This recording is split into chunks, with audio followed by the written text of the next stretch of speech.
Retour sur GIMP pour parler des masques de calque. Donc pour ce faire, on va ouvrir une image. On va prendre New York. Voilà. On va rajouter un autre calque avec une autre image. Donc je fais ouvrir en tant que calque. Sinon, si je fais simplement ouvrir, ça va m'ouvrir donc comme un nouveau fichier. C'est pas souhaitable puisqu'on souhaite justement les mettre ensemble. Donc je vais ouvrir la Statue de la Liberté. Voilà. Donc là, j'ai mes deux calques. Alors, on va commencer. Alors, ce calque-là, d'abord, on regarde. Il n'est pas en fait aux dimensions de l'image. Ce n'est pas gênant en soi, mais si on le souhaite, on peut très bien mettre calque aux dimensions de l'image. Et voilà. Là, ici, il couvre toute l'image. Alors, il couvre toute l'image. Le problème, c'est qu'il cache ce qui est en dessous. Or, pour l'instant, on va travailler d'abord sur cette partie-là. Donc, cette partie-là, on va faire deux petits exercices assez simples.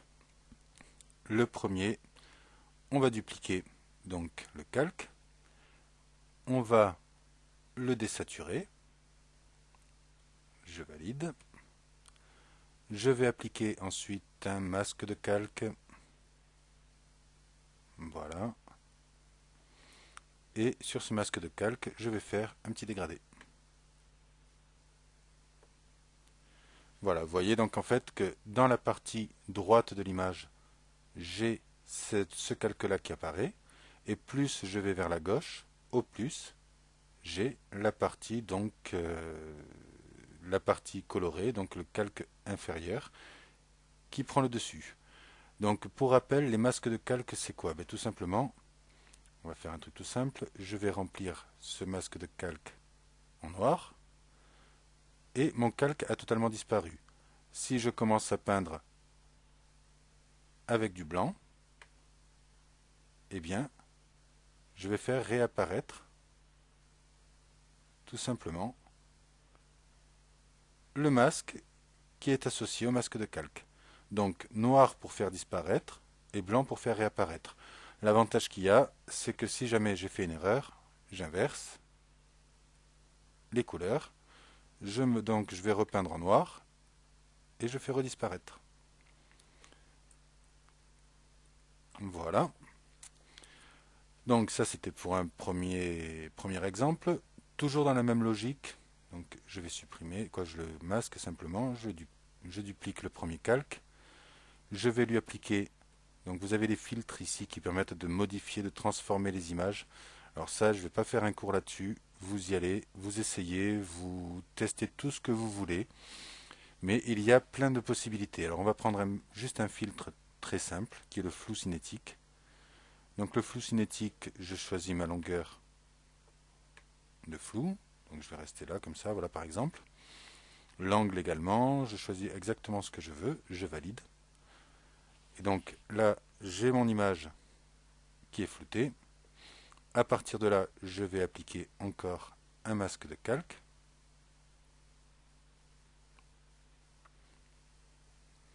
Et là, cette fois-ci, donc je vais aller sur mon calque, sur mon masque. Je vais appliquer un dégradé, mais dans l'autre sens. Voilà, hop, j'aurais pu faire comme ça en fait. Voilà, et là, donc ça me fait un petit effet comme ça qui est très simple. Vous voyez, ça prend 2 secondes pour le faire et ça permet de modifier assez sensiblement l'image. Donc ensuite, pour en revenir, donc toujours avec les masques de calque, je vais intégrer la Statue de la Liberté. Alors la Statue de la Liberté, j'aimerais qu'elle se situe ici. Voilà, dans l'image. Donc je vais commencer par, eh bien, enlever tout ce qui est en trop. Alors je pourrais très bien commencer par faire une découpe intelligente. Voilà.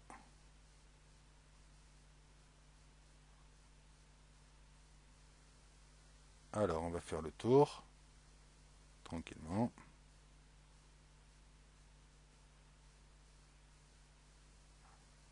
Alors, le problème qu'il y a, c'est que les découpes intelligentes, ça a du mal avec les pointes. C'est pas assez précis la plupart du temps. Il faudrait en fait, sur Photoshop, on peut paramétrer l'effet. Là, sur GIMP, c'est plus délicat. Donc, on sera obligé de retravailler. D'où l'intérêt de travailler avec des masques de calque, parce que si j'avais fait la découpe directement, eh bien, une fois que la découpe été faite, je n'aurais plus rien eu. Plus de possibilité de revenir en arrière. Donc, je reste sur ce calque. J'applique un masque de calque. J'inverse ma sélection. Je viens bien sur ce calque. Je vais dans édition, remplir avec la couleur de premier plan. Et voilà. Donc là, en fait, je vais faire un CTRL A pour désélectionner. Donc là, en fait, vous voyez, j'ai mon image qui est intégrée à sur l'autre calque. Ce n'est pas très très propre, alors du coup, on va prendre la loupe. Et à partir de là, on va travailler tout simplement au pinceau. Donc, alors là ici, j'ai un pinceau brosse qui est un peu trop... Voilà, je prends celui-ci, comme ça en fait ça va être vraiment sur les bords. Voilà, alors bien sûr je pourrais prendre un pinceau plus fin, mais là c'est juste pour montrer la technique. Normalement, on le fait de manière plus propre. Donc voilà, je retravaille. En revanche, ici, je vois que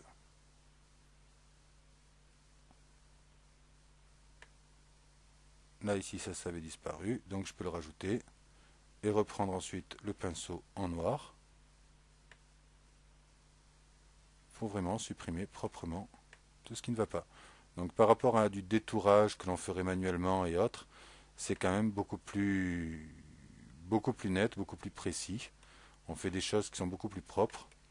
Et surtout, comme je disais tout à l'heure, on peut revenir en arrière, ce qui n'est pas négligeable. Comme là, par exemple, ici, je vois que ça a trop supprimé, qu'en fait, il y a une petite erreur lors de la sélection avec l'outil ciseau intelligent. Donc, je rétablis, au moins, je ne me fais pas avoir. Inversement, quand on est avec l'outil ciseau intelligent, tout ce qui est à l'intérieur, on ne peut pas l'enlever, alors qu'avec un masque de calque, c'est beaucoup plus facile. Voilà, je vous laisserai tester, vous faites un peu comme vous voulez. De toute manière, au niveau de la fiche, vous m'avez montré que vous saviez l'utiliser, donc je ne reviens pas spécialement dessus. Je vais juste revenir un petit peu en arrière. Je prendrai un zoom 50, c'est bon. Voilà. Donc là ici, si vous savez utiliser ça, c'est déjà pas mal. Au niveau des sélections, il n'y a rien de particulier à faire. Ah si, juste une chose. Si je fais par exemple, je vais sélectionner dans cette image, je vais sélectionner juste cette partie-là, je fais un CTRL-C, CTRL-V. Donc en fait, j'ai dupliqué cette partie-là de l'image. Problème, ici ça apparaît comme sélection flottante. Or moi, pour travailler, j'ai besoin d'un calque. Donc j'attrape la sélection flottante en cliquant dessus, je maintiens le clic et je fais glisser vers nouveau calque.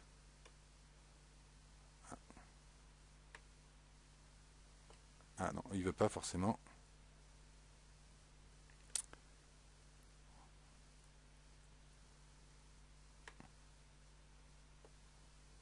Bon, il ne veut pas. Alors, on va le mettre donc vers nouveau calque. Et voilà, il est fait. Voilà, alors simplement, vous voyez qu'en fait, il a dupliqué la partie de ce calque-là, mais non pas la partie qui correspond dans le masque de calque, ce qui fait que le ciel bleu est réapparu derrière. Voilà, ça c'est juste un petit détail. Pour terminer, donc ça je vais cacher, voilà.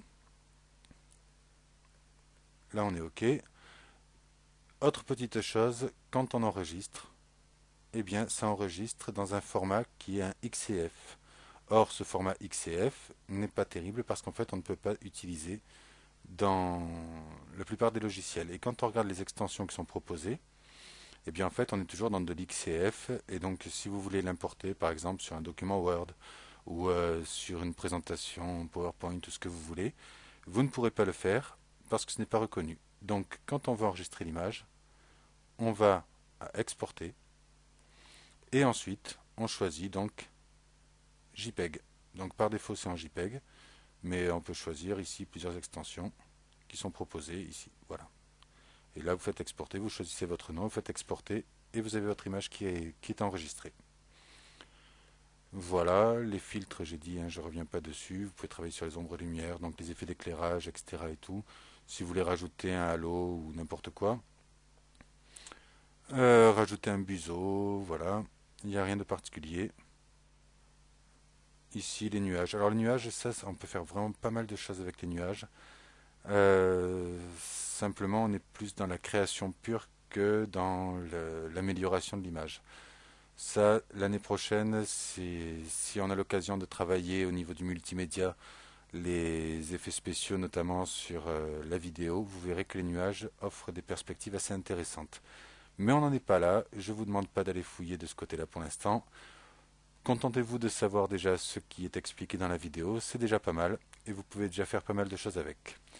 Voilà, j'arrête ici pour GIMP.